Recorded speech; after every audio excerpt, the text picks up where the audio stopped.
Hi there, my name is Rob Frank. I'm an assistant professor of English at Hartford Community College, and this is a brief tutorial of how to enter an assessment plan into TracDat. So, first of all, I highly recommend that you choose one program goal and one student learning objective per course for each plan. Now, for the plan that I'm going to be looking at, it's the use of sources assessment in the English program. So I've linked it here to the program goal of research and documentation. Now, I feel that yes, it can also be under presentations and documents. However, if I chose more than one program goal to assess, this would require me to repeat everything twice. Um, so I would have to enter the plan twice. I would have to make all of the linkages to the academic outcomes twice, and I would have to enter in all of the results twice. Not only that, but I would have to make sure that I got everything matched up and linked up correctly. So in the end, it might be more hassle than it's worth to try to make a single assessment plan work for more than one goal. This also applies for the course assessment plan. So per course, it's helpful if it only links up to one student learning objective. This way, there won't be overlap or trying to use the same exact assessment in order to cover many different objectives. So, that being said, that's probably, I think, one of the most important parts to understand. And it's not even that we're not assessing presentations and documents in this assessment project. It's just that in terms of TracDat, the reporting becomes more meaningful if really how you put it into the system is very well planned out. So, once you've chosen your program goal that you want to link to at this point, you'd go over to the sub-tab Means of Assessment. Now, you can see here that I chose the first one, Research and Documentation, did not choose the second one. This was actually trial and error. I did choose the second one, and that's when I was realizing that it was causing all sorts of problems, and that it would cause even more problems down the road. So here what I did was I attached the use of sources rubric. Take a look at it right here. Basically, we evaluated the students' use of sources in these 5 areas. And you can see we've linked to these academic outcomes up top here.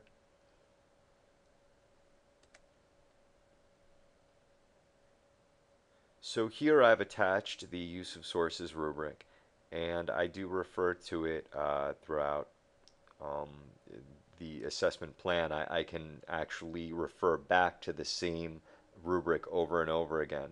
So what you would do is go to Add New Assessment Method, and here you choose the category. Ours would be rubric, and we wrote in here criterion. I did not have this filled out yet, and schedule. I did not have this filled out either. It is active. So something that I'd like to show you now is it's a checklist that Valerie Swain put together for the Learning Assessment Committee. Essentially, it's for someone inputting the assessment plan into TracDat to have kind of a guide just to make sure everything's been entered. So I've added up top here some instructions.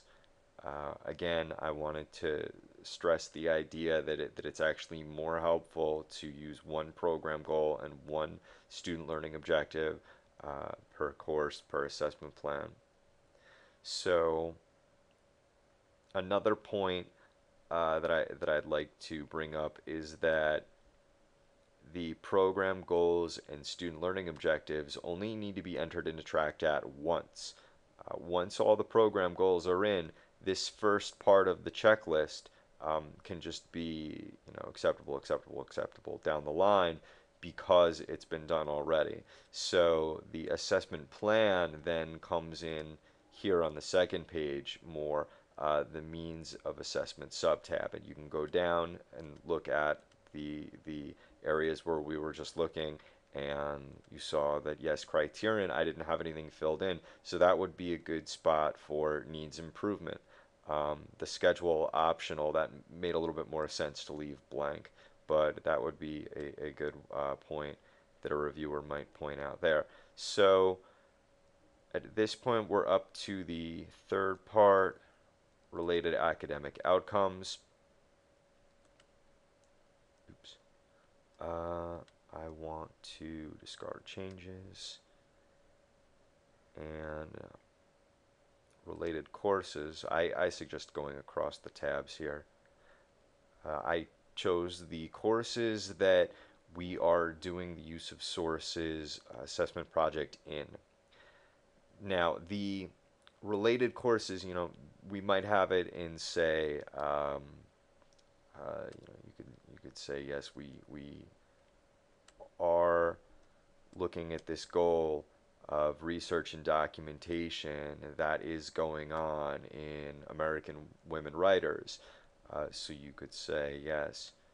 However, it's not being assessed. So if we go up here in English 109, we are doing the use of sources. So here it is being assessed, and it's also being reinforced in this course because it's actually introduced in English 101. So the curriculum mapping, it's almost like there's two different categories going on here. It's almost as if you're either assessing or not assessing, and then it's either introduced or reinforced. So for now, I have just linked up the courses where it's being assessed. I just wanted to have something in there to show, and I figured that would be a good place to start. So then related institutional outcomes. Oops, this one I actually do. No, I don't need to save the changes. Everything's fine the way it was. Okay, now related institutional outcomes again. These were pointed out on the top of the uses sources rubric: information literacy, communication, critical thinking. Communication, critical thinking, information literacy. So we're set with the program assessment plan. Now we're on to the course assessment plan. And it is helpful to start with the program assessment and then go to the course assessment. So first, student learning objectives. I only entered in one. This is the one that we're looking at, the fourth, using proper documentation techniques. And this is for English 109. I'm the lead instructor for that course, so I figured I would use this one as an example. Means of assessment. And this is the same as it was before, same way of entering it. And a lot of the times you can even use the same comments because, again, it's the same plan, just at a course level now. And here what I've done is link back up to the program goals. So, oops, see, I had it in the old way here. I can save that now. Okay, and related institutional outcomes. And for this one, I linked up to the same outcomes. You can also link up to the strategic plan as well here. I have not done that yet. So those are the basics. I believe all the rest is in the checklist here. This is a draft. So that's pretty much it. I hope you enjoyed this tutorial and it was helpful. All right, take care.